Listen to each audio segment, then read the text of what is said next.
اور یہ بات میں سمجھا کر اپنے آپ کو میں لاہور پڑھتی گئی.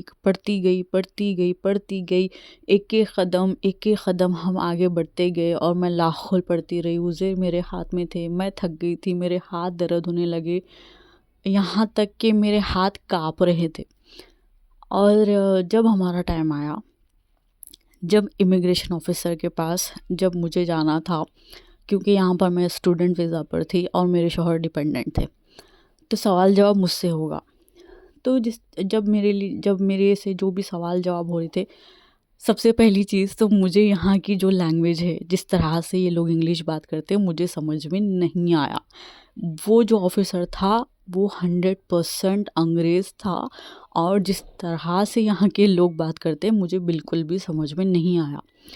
تو مجھے وہاں پر ایک چھوٹا ورڈ بھی مجھے سمجھ میں نہیں آیا کہ اس نے مجھ سے کیا پوچھا اور میں کیا جواب دوں. میں سارے کوشچنس کے آنسرس کے لیے نا، میں میرے شوہر کو دیکھ رہی تھی، یہ کیا بول رہا ہے، میں کیا جواب دوں.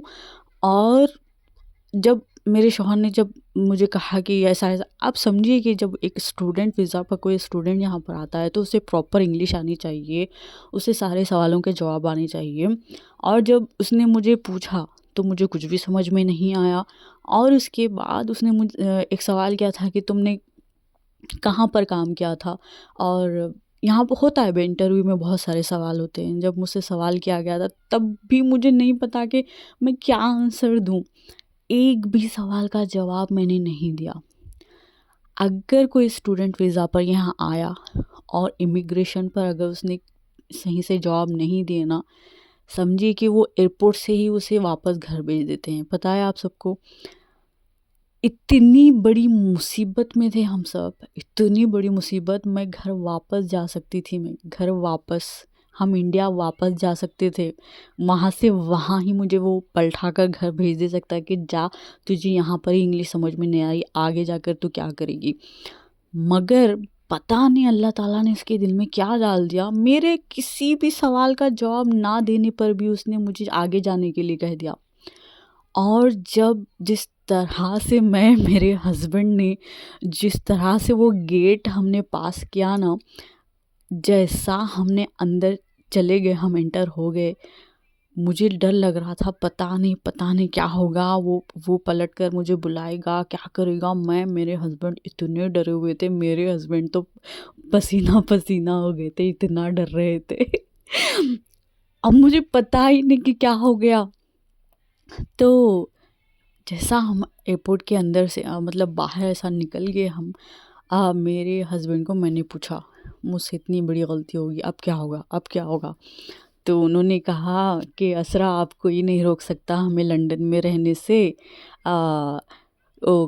اسرا کے ساتھ اللہ کا ساتھ نہ ہو ایسا ہو ہی نہیں سکتا، چلو ہم اب لنڈن میں آ گئے. اس وقت نا مجھے 1-1.5 گھنٹے تک مجھے سمجھ میں نہیں آیا کہ کیا سے کیا ہو سکتا تھا اور کیا ہو گیا. ہم نے یہ بات کو ہم نے کچھ مہینوں تک ہم نے ڈسکس کیا کہ سب کے ساتھ یہ بات شیئر کی کہ اسرا نے یہ کیا. اور سب نے حیران ہو کر یہی کہا کہ بھائی، تم لوگوں کا جو نصیب تھا یہاں پر تھا، اس لیے تم آ گئے، ورنہ یہاں پر کئی لوگوں کو اگر امیگریشن پر صحیح سوال جواب نہیں ہوتے نا، تو وہاں کا وہاں ہی وہ لوگوں کو ویسے ہی وہی لگیج کے ساتھ واپس بھیج دیتے ہیں. تو یہاں پر نا یہ ایک ایسا ہے نا اپنے اللہ پر یقین رکھنے کا. اور جب کوئی مصیبت میں ہوتے ہیں، اور شاید وہ مصیبت آنے والی تھی اور مجھے پتہ بھی نہیں تھا کہ کتنی بڑی مصیبت تھی، تب میں نے انجانی میں ہی اللہ پر یقین کیا. چھوٹی چیز میں نے اللہ پر یقین کیا کہ یہ تھوڑا سا انتظار، یہ تھوڑی سی محنت، یہ تھوڑی سی تکلیف اللہ کی طرف سے ہے، اس کے بعد اللہ مجھے راحت دیں گے، خوشی دیں گے، سب کچھ ٹھیک ہوگا.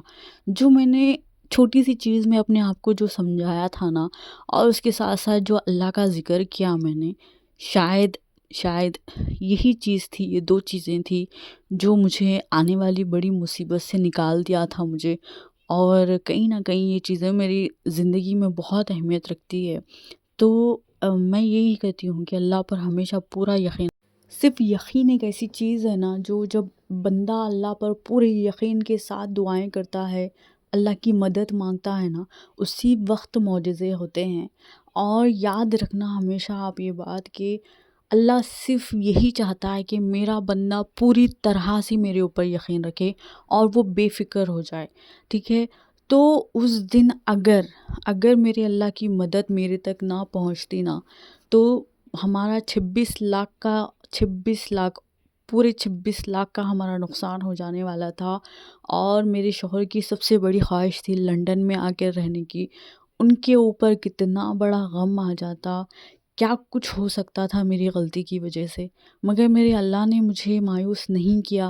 اور جو ایک چھوٹی سی جو میں نے ایک تسلی دی تھی نا اپنے آپ کو کہ میرے اللہ بہتر کریں گے میرے ساتھ، یہ چھوٹی سی تکلیف پہ میں تھوڑا سا صبر کر لیتی ہوں، اور بس بے فکر ہو کر جو میں نے اس وقت جو تھوڑی بہت تکلیفیں سہی، جو بوجھ میں نے سہا، اس کے بدلے میرے اللہ تعالیٰ نے میرے ساتھ بہت بہت بڑا معجزہ کر دیا، بہت بڑی مدد کر دی اللہ تعالیٰ نے۔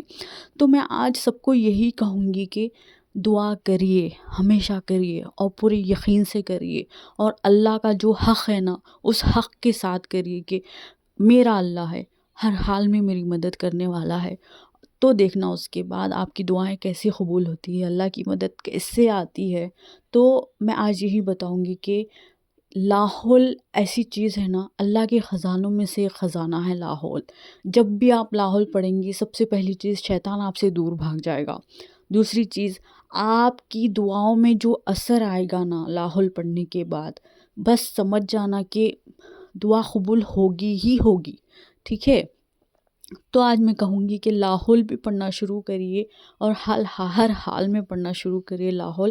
انشاءاللہ سب کی دعائیں قبول ہوں گی، انشاءاللہ اللہ تعالیٰ سب کی جھولیاں بھریں گے، چاہے وہ دعا کتنی بھی مشکل کیوں نہ لگتی ہو، چاہے وہ کام کتنا بھی ناممکن کیوں نہ لگتا ہو، آپ دعا کریے، اللہ پر پورا یقین رکھیے، اللہ کی وہ ساری چیزوں کا پوری طرح سے استعمال کریے، جو چیزیں اللہ تعالیٰ نے ہمارے لیے بنائی ہے نا، کہ یہ پڑھو، نمازیں پڑھو، قرآن پڑھو، وظیفے پڑھو، سب پڑھو، اللہ سے دعا کرو، یقین کے ساتھ کرو۔